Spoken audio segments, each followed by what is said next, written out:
Ash here coming at you today, Raid Shadow Legends. Welcome to the video, guys. I appreciate you guys, as always, taking a little bit of time outside of your day, chilling with me, talking some Raid Shadow Legends. It's going to be a good one. We have an epic champion who was a fusion back in the day that I never, actually a fragment summon back in the day that I never went for. And boy, am I liking this champion. I just finally maxed him like a year and a half or whatever later. I can't wait to share him with you guys, talk about his utility in the game, the viability, and whether or not you should invest in, which is arguably the hardest hitting defense-based nuker in the game, in the epic rarity, obviously. But before that, 30 seconds of personal stuff here. It's actually kind of professional as well. But I agreed to this big campaign months and months ago, and I kind of spaced it out a little bit. But basically, it's this big live event in Paris hosted by Ludwig and several others. And basically, I'm being paired with like a master or a grandmaster chess player, okay? You? And it's like these 6 challenges over 6 hours. So we have to play all these chess matches. Oh my God, I'm one of those players. Any good chess players out there? Any good recommendations? Any good recommendations on where I can get better at chess really quickly? Get there faster! Oh my God, I can't believe it. I am being paired here with Anna Cramling, who I watched some of her content, and boy, is she amazing. But yeah, anyway, I'm like, crash course. I know how to play chess, right? I'm not that bad, right? I am kind of bad at playing, though. I don't know any strategy behind it. Like, I'm not gonna sit here and break down early game, Queen's Gambit, Evans Gambit, etc. Nor am I gonna break down mid game, late game. So if you guys have any resources for me, I have 2 weeks to cram as much chess as I possibly can into this little brain over here. Anyway, guys, that's going to be a wild event. It's a collaboration between Supercell and Chess.com. Anyway, I just started my Chess.com account, Clash with Ash YT, if anybody's on there and wants to practice, wants to scrimmage with me a little bit. Man, this dude is kind of a monster. $100 for 4 soul stones. Wow, sign me up, Plarium. Sign me up. What a deal. Sad thing is, it is a deal. That's the sad thing about it. Really? I'm not going to buy it, though. Hoskarul, first of all, dude, this guy looks badass, man. I do not want to run into Hoskarul in a dead-end alleyway anywhere, man. This guy he's pretty jacked. He doesn't look like he messes around. Doesn't suffer fools will gladly. Yeah, cool looking champion. Aesthetically, I've always liked the look on this guy. Reviews in the game are glowing. So obviously people who do have him, not a lot of reviews on this guy, but people who do have him really, really love him. They can use him as a spider stunner, as a faction war control champion, arena offense, we already talked about. He is a really good nuker. Look at his base defense, 1321. Not the best out of every epic champ. I think Grush the Mangler. And I have to say, I'm going to have a big video coming up on Grush later on this week. So stay on the lookout for that. Grush is the only champion I feel like that comes close in terms of nukage from Hoskarul. He and Grush will be kind of toe-to-toe in PvE environments in terms of damage if you build them both out to be nukers. They're both way more than just nukers, though, to be fair. Hoskarul is a control damage dealer, whereas Grush is a healer damage dealer as well. Grush does have 2 AoEs. Hoskarul only has 1, but the multipliers are a little bit better on Hoskarul's. Granted, his defense is a little bit under. So again, they're neck and neck. We're going to run them all together in today's video, too. Morag is another one who's right up there. Ironically, all 3 are Spirit Affinity. Interesting, right? All the good defense nukers, I guess, for epics are all Spirit Affinity. What does this dude do, first of all, right? On his A1, attacks 1 enemy. We have a 40% chance of placing a stun. Not bad in terms of a land rate there. And it is a very hard-hitting A1 ability. Worth noting there, albeit a single target. Wish that was a 2-time hitter or something like that. Anyway, sustained beating on the A2. Very apropos on the name and AoE attack. We have a 75% chance of placing a stun debuff for 1 turn. That's a 3-turn cooldown, man. A 3-turn cooldown, 75% stun. That is very, very good, even for a legendary champion. And he's got it as an epic. That's very good. Archmage Helmet, Hoskarul, those are the best stunners out of every epic in the game, right? Am I right there? Anyway, also decrease the turn meter of enemies under stun debuffs by 15%. That's great, right? Even more control built in there. Of course, you could get Fearsome Presence as a tier 6 mastery and bring him down to an 80 or up to an 80%, but I don't think it's worth it there. I think I'd rather go for damage. Unfazed, it removes all stun debuffs from all allies. proper good name, I guess, for it, then places an increased defense and an increased resist on all allies for 2 turns. So we get the big version of increased defense on all allies, which is great because he's a defense-based nuker. So he's bringing his own increased defense, albeit not on the same skill, a la like Assaultus, Dragonbane, or something, as his nuke, which is kind of a bummer. But still, he's got it, right? Obviously, for any defense-based nuker, we want them to have increased defense buff. It's almost, close to mandatory, right? So they can deal more damage and stay alive longer. Increased resistance is the small version, but it can be useful in Doom Tower Waves, in Faction Wars, in Iron Twins as well. It's better than nothing. I don't think Hoskarul's a great Hydra clan boss champion. I know some people, there's kind of mixed results on that, opinions online about him being good in Hydra. Personally, I don't like running any increased resistance champions for the most part in Hydra because I don't want it to get stolen, and there's always a shot that it gets stolen, even if it's a really small one. I don't want all my other debuffs not to land on the Hydra heads. Furthermore, stun's not going to be useful, obviously, against Hydra. So I think not awful in the early Hydra games, certainly easy to keep alive, do some damage, bring some essential buffs to the table. I think in the early game, totally cool, but in the end game, I'd probably look elsewhere personally. Finish the foe, immune to stun as well. Great against, I don't know, any stunner right out there. Against Archmage Helmet. Nope. It's a negative affinity matchup there. Astralon. Nope. Negative affinity matchup there. Basilius Ronus. There we go. That's a good one. He cannot be stunned. We love that. So the dregs, Increase the damage inflicted by all allies by 15% when attacking enemies under stun debuffs. That's really cool. It's kind of like a Bad Alcazar. He has it with the poison, 20% extra damage. Imagine if you put he and Bad El maybe together. It could do some really cool things with those passives getting more damage, okay? And then we have the increased defense and faction crisp by 30%. Certainly a great defensive aura for faction wars if you're in need. So that's his kit, guys. Definitely very good for an epic champion. I can't believe I didn't go for this fragment summon. I wonder why I didn't, especially a fragment summon, Anyway, guys, let's go ahead and run him really quickly in the arena first. I want to show you, I just want to compare his damage here, right? We don't need to do 100 battles. I just want to compare him to other champions. So I found this tanky team. It's perfect because we have a Spirit Affinity champion and we have 2 Force Affinity champions. So we have good affinity matchups here and a Necrot the Great. They're nice and tanky. We can just do a damage check. So here's Morag. I have all these champions with Helm Smasher Mastery. I'm going to show you the build after this run really quickly on Hoskarul. I have them all with Helm Smasher, all with Savage or Lethal. The crit damage might differ just a little bit between these champions, but I tried to get it as close as possible. Defense, kind of the same deal. So here's Morag's A2. This is a 3.9 damage multiplier. Hoskarul's is a 4.1, by the way. So let's go ahead and stop it there, see how much damage she did. You know what, let me just bring him up really quickly here. So Hell Hades gives him a 3.5, and multipliers, a 3.85 defense rating on that A1, godlike overall damage rating, and then a 4.1 defense, godlike overall grading for damage. That's really, really nice from an epic champion here in terms of the overall damage grading on these champions, or excuse me, on this champion, singular, Ash, come on, Earth to Ash, Earth to Ash, Earth to Ash. Roger, roger. But yeah, those are really, really solid multipliers, guys. All right, let's go ahead. Even for a legendary, there would be solid multipliers for a defense-based champion. So here's Morag. She puts out 126,000 damage on her AoE nuke. Really not bad at all. Keep in mind, these are all very tanky champions. So of course I could sit here against these squishy teams over here.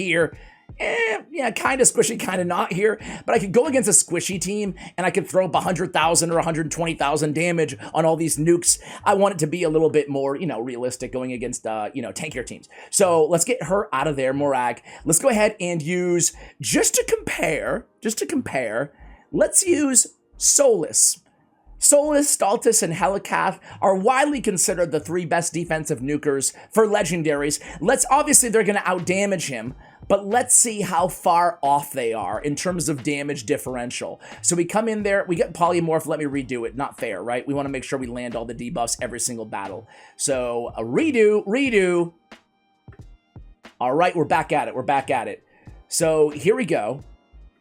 No polymorph, please. Gonna go ahead and Midnight Ritual, everybody. Everything's looking good. We come in here with the increased defense. And we come in with the A3. Let's slow it down. Slow motion, baby. Boom! Oh, man. That was a big time nuke job, right? 247,000 damage. Good God, Solus. You are a monster, my friend. All right. That was insane. That's a lot of... Hoskarul is not going to be able to do that. But again, I have him built like an absolute tank of a nuker. Solus as well. And he's a Void Legendary compared to Epics, guys. Keep that in mind. Just want to level set with one of the best in the game, okay? Same setup. Here we go. Slow it down. Hoskarul, the man of the hour. Boom! Hey, not too bad, my man. All right, let's see. We got 171,000 damage. Again, it's no Solus here, but you can see Morag is a beast of a nuker with that A2. Let's try one more defense-based nuker on this team. Let's go with another legendary, but let's not make... Actually, you know what? Let's go with Grush, because Grush on his A3 has a 4 multiplier, okay? So let's just see what he can do here. This is actually really fun. I don't know if you guys enjoy it as much as I do, but I love this testing. So it actually took me like, I don't know, half an hour or so to go in here and make sure that everybody's stats were kind of equal on all these champions. Took me a while, so I like doing this. I really enjoy this. Boom. There was Grush's A3. It didn't seem that hard comparatively here. 90K, I'm not sure what happened there, but I don't want to be unfair to Grush. Let's give him one more go-round. He is crit capped, so I think he should have criticaled on all of those abilities there.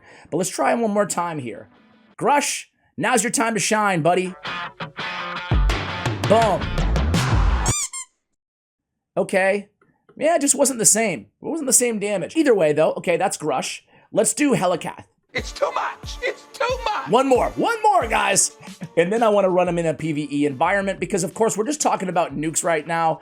But to be totally fair, the most viability on this champion, I'm probably spending too much time going on nukes. By the way, Helicath is like +4 empowered, 299 crit damage. No one's going to be close to that, but I'm just going to run it anyway.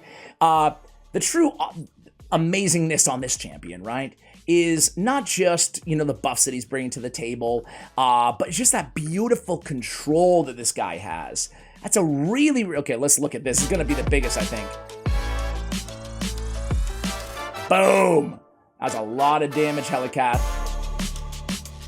He is, to be fair, yeah, 281. So that was a lot of damage there. Helicath is an absolute beast, but he's a monster. He's built to be a nuker. Way more crit damage than my man Hoskarul is going to have. Speaking of Hoskarul, guys, let's go ahead and get in here. So which of you guys watching would even want to use Hoskarul as an arena nuker? Really, frankly, it's people who don't have champions like a Helicath or a Solus or a Staltus Dragon, you know? Or you just want that Spirit Affinity option on a Go Second team, or just a tankier option as a nuker, or an Affinity option. So there's a few different viable, reasons that you would want him as an arena nuker. But of course, if you have those super OP Void Legendaries or whatever, fully empowered Helicath, of course you're going to be using those champions. So suffice it to say, he's on an endgame arena nuker, but he can be fun on a Go Second team while you're farming your Great Hall for, areas where you can't outspeed the enemy team, right? So recently used, let's go with my man, look at Helicath is all fully ascended and everything on every single artifact for the most part. So again, that was a little unfair there, but it is what it is. Hoskarul, I have him in lethal and perception. Nothing wrong with going, I feel like some different ways to build this champion might be with Relentless, because on his A3, those buffs only last for 2 turns on a 4-turn cooldown. So we want him in Relentless gear, maybe even a reflex set, or we love to have him, especially for areas like Iron Twins, where we're really relying on that increased resistance, albeit the weak version. We love to have a buff extender on the team with him. You know, like a Godseeker or Neri, if you have her, right? That'd be a great option. So, you know, if you happen to pull him in the early game, even a farmable Valerie has a buff extender in her kit, right? A rare champion, Bannerlords. So, anyway, we haven't built out to dish out some nukes here. I will say that his HP are very low there. We don't want him to be, you know, the aggro target when he's built like a nuker, but I do have way more than enough crit rate, 117, because of the lethal set. I have 264 crit damage, which is really nice. I don't have a ton of accuracy on him. For PvE, we would want to go ahead and probably make a change, relying on him to control the enemy team. One of the best stunners in the game, really, including legendaries. He's really up there in the conversation. I would say top 10 stunner, Hoskarul, right? Including Legos. So you have a choice to be made here, right? Do we want to go with accuracy on the banner? Do we want to go with defense for a little bit more nukage, a little bit more robust survivability as well? We're going to get by with defense. Believe it or not, we're going to go for a high Doom Tower. I can use all the HP I can get at this point, man. We're going to go after a high Doom Tower secret room on hard, right? Oh, look at this. Extra accuracy. We will take that. We will take that. I don't want to use these ones, though. I don't want to use those. I'm stingy, man. We have defense on the banner. We have crit damage on the amulet. We have defense on the ring as well. Again, min-maxing really his defense and his crit damage. We have speed on his boots. We have defense percentage on his chest. We have crit damage on his gauntlets. There's nothing wrong. I want to be super clear here. We talked about relentless reflex, protection. Those are great buffs to have protected, increased defense and increased resist. Protection sets, and we're getting them hopefully every week anyway. We're always replenishing our protection gear, and it's not like super widely used. So I think you can definitely use that. You can use basic defense sets. You can use perception sets on this champion. You do have a lot of options in terms of how you want to build this dude. You don't have to build him to be some uber damage dealer. If you want, you can build him super tanky or super fast, right? I like the idea of building him really, really fast in triple perception sets if we're just relying on him to be a stunner or a crowd control champion on our team. So okay, enough talking about the dude. We have crit damage on the gauntlets. You can see we're trying to get as much accuracy, crit rate as possible, and speed on the substats here on this particular build. Building with some resistance is nice too. He has that nice 45 base resistance. He's bringing increased resistance, so why not build him with a little extra resistance? Is another viable option depending on where and when and how you're using this champion. I guess not when, but you know. Blessings. Again, we're trying to get that damage. I went with Crushing Rend. He is 5-star awakened right now. So if it was 6-star, 6-star is 6-star. I've mentioned this before, but 6-star Crushing Rend is one of the most powerful blessings inside the entire game, including every legendary blessing.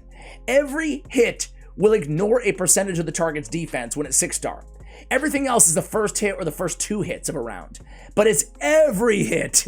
So that's insane damage that you get there on the 6-star Crushing Rend. Just keep that in the old memory bank in case you're ever lucky enough to pull a 6-star awakening on a damage dealing champion. Other viable options for this champion would be Commanding Presence to strengthen your aura. We could go with Cruelty as well, especially in PvE. Decrease target's defense by 2%. Keep in mind, you really only per hit. You only really need 1 Cruelty champion per team, so he's a decent option there. Heck, you could even go Phantom Touch for a little bit extra damage as well. So those are the viable options that I would consider in terms of blessings. Masteries on this champion. Let me push out of the way really quickly here. Defense came down for Retribution. Nothing wrong with going support tree. I would pick up the accuracy masteries. I would probably pick up Rapid Response, come down the left-hand side, Cycle of Magic, and go with Lasting Gifts. Extending those durations, because we already spoke about it, 2-turn on a 4-turn would be very valuable on this champion. So that's the way I would go on the support tree, pick up Lore of Steel if I needed it.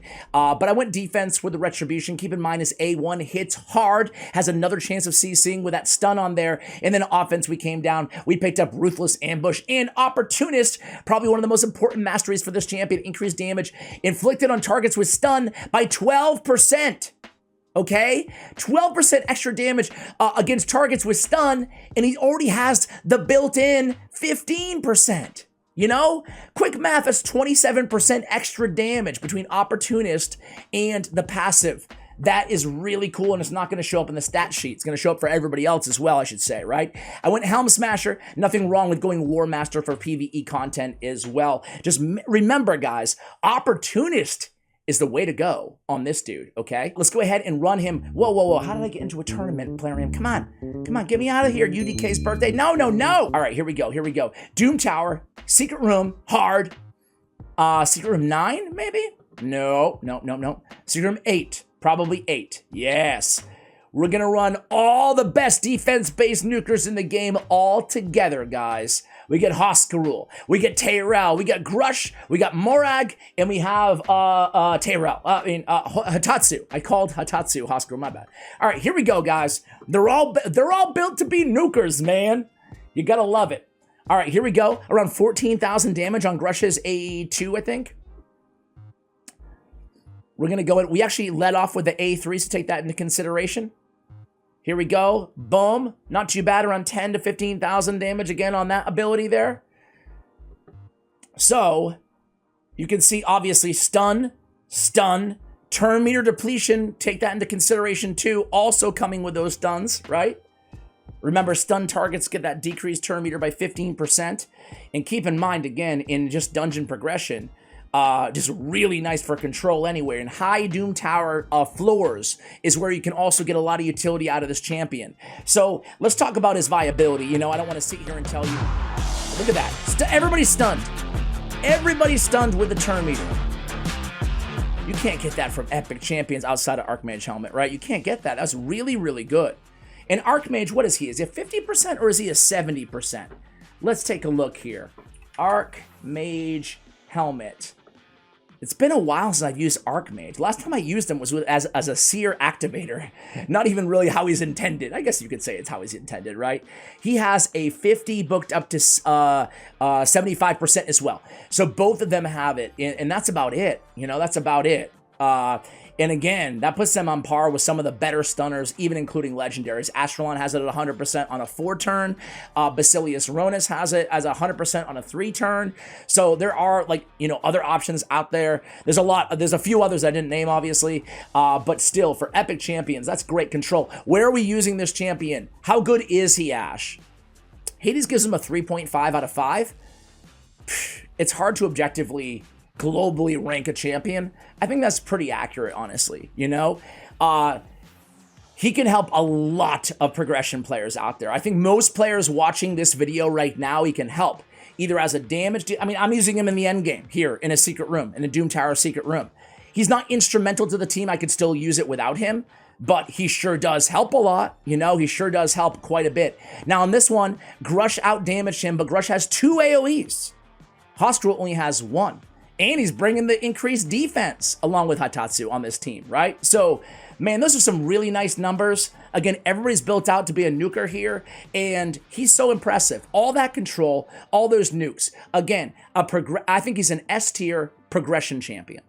Endgame champion, he's going to be niche. He's going to be for secret rooms for the most part, or high Doom Tower rooms, or for Iron Twins, or other areas that get added to the game where we need high resistance. Guys, let me know what you think of this champion. I'm a big fan. I'm glad that I maxed him out. Again, I'm not going to be using him in a ton of areas, but when I do like this, I'm pretty damn excited about it, man. Hoskarul! Thanks for watching, guys, and as always, take care. I don't know what that cheer was at the end, but we'll go with it.